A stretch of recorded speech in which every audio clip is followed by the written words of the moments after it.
తెలంగాణ రాజకీయాల్లో fire brand ఆయన party నాయకత్వంతో విభేదించి రాజీనామా చేశారు. ఆయన రాజీనామాను పార్టీ కూడా ఆమోదించింది. ఆ పార్టీలో 11 ఏళ్ల ప్రస్థానానికి 11 రోజుల్లో ఫుల్ స్టాప్ పడింది. ఇప్పుడు ఆ లీడర్ అడుగులు ఎటువైపు అనేది రాజకీయ వర్గాల్లో చర్చనీయాంశమైంది. ఇంతకీ ఆ నాయకుడెవరు? ఆయన రాజీనామాకు ఆమోదం తెలిపిన పార్టీ అది. ఆయన భవిష్యత్ కార్యాచరణ ఏ విధంగా ఉండబోతోంది?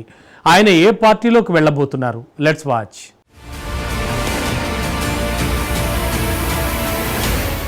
తెలంగాణ బీజేపీలో కీలక పరిణామాలు చోటు చేసుకుంటున్నాయి. రాజాసింగ్ రాజీనామాను అధిష్టానం ఆమోదించడంతో తెలంగాణ రాజకీయాలు మరోసారి గోషామాల్ ఎమ్మెల్యే గురించి పెద్ద ఎత్తున రాజకీయ వర్గాల్లో చర్చ జరుగుతోంది.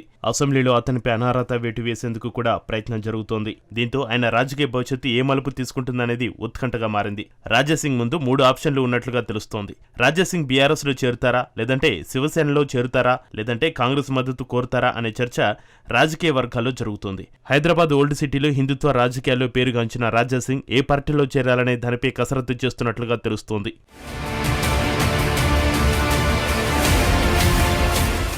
రాజాసింగ్ పై వేటు పడితే బీఆర్ఎస్ లో చేరి ఆ పార్టీ తరపున ఉప ఎన్నికల్లో పాల్గొనే అవకాశం ఉంది. చివరి శ్వాస వరకు హిందుత్వ ధర్మం కోసం పోరాడడానికి ఆయన ఇస్తున్న స్టేట్మెంట్ మహారాష్ట్ర రాజకీయ పార్టీ శివసేన వైపు రాజాసింగ్ చూస్తున్నారా అనే సందేహం కలుగుతుంది. శివసేన షిండే వర్గం ఇప్పటికే ఎన్డీఏ అలయన్స్ లో ఉంది కాబట్టి శివసేన ఉద్ధవ్ ఠాక్రే పార్టీలో చేరుతారనే ప్రచారం జరుగుతోంది. మరోవైపు కాంగ్రెస్ ను మద్దతు కోరే అవకాశం ఉంది. నేరుగా పార్టీలో చేరడం ద్వారా లేదంటే కాంగ్రెస్ మిత్రపక్షమైన శివసేన యూబీటీలో చేరే అవకాశం ఉంది. శివసేన యూబీటీ నుంచి రాజాసింగ్ పోటీకి దిగితే కాంగ్రెస్ ఆ స్థానంలో పోటీ చేయకుండా రాజాసింగ్ కు మద్దతిచ్చే అవకాశం ఉంది.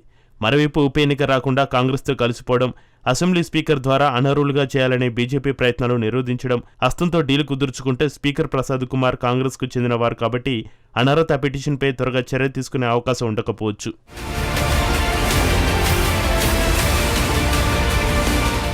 రాజాసింగ్ రాజకీయ ప్రస్థానం తెలుగుదేశం పార్టీ నుంచి ప్రారంభమైంది. 2009లో టీడీపీలో చేరి కార్పొరేటర్గా గెలుపొందారు. ఆ తర్వాత 2014లో బీజేపీ రాష్ట్ర అధ్యక్షుడు కిషన్ రెడ్డి సమక్షంలో కాషాయ తీర్థం పుచ్చుకున్నారు. 2014లో బీజేపీ గోషామాల్ టికెట్ దక్కించుకుని ఎమ్మెల్యేగా పోటీ చేసి గెలుపొందారు. అనంతరం 2018లో మరోసారి ఎమ్మెల్యేగా గెలుపొందారు. 2022లో హైటెక్స్ వేదికగా స్టాండప్ కమెడియన్ మునవర్ ఫరూకీపై వివాదాస్పద వ్యాఖ్యలు చేస్తే పార్టీ తీవ్రంగా పరిగణించి సస్పెన్షన్ వేటు వేసింది. దీంతో ఆయన ఎమ్మెల్యేగా ఉన్న కొంతకాలం పార్టీ కార్యక్రమాలకు దూరంగా ఉండాల్సి వచ్చింది. ఆ తర్వాత 2023 ఎన్నికలకు ముందు రాజాసింగ్ పై ఉన్న సస్పెన్షన్ వేటు ఎత్తివేసి మరోసారి గోషామాల్ టికెట్ కట్టబెట్టింది బీజేపీ. దీంతో ఆయన ముచ్చటగా 3వ అసెంబ్లీలో అడుగుపెట్టారు.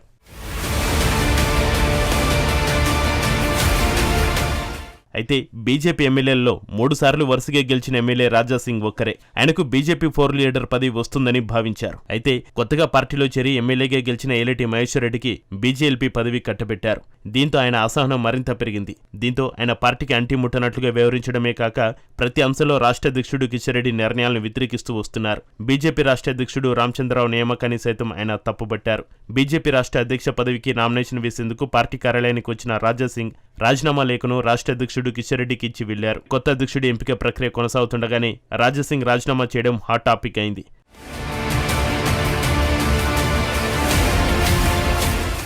అయితే 11 ఏళ్ల పాటు బీజేపీలో కొనసాగిన రాజాసింగ్ ప్రస్థానాన్ని ముగించేందుకు అధిష్టానం 11 రోజుల సమయం తీసుకోవడం విశేషం. మరోవైపు ఆయన బీజేపీ తీర్థం పుచ్చుకుంది జూలై కాగా బీజేపీకి ఆయన ఇచ్చిన రాజీనామా ఆమోదించింది జూలై నెలలో కావడం మరో విశేషం.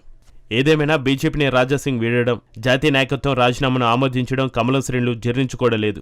అయితే ఆయన ఏ పార్టీలో చేరుతారనే దానిపై ఉత్కంఠ కొనసాగుతుంది. త్వరలోనే అనుచరులతో చర్చించి భవిష్యత్తు కార్యాచరణ ప్రకటించే అవకాశం ఉంది. మరి రాజాసింగ్ పొలిటికల్ జర్నీ ఏ టర్న్ తీసుకుంటుందో వేచి చూడాలి.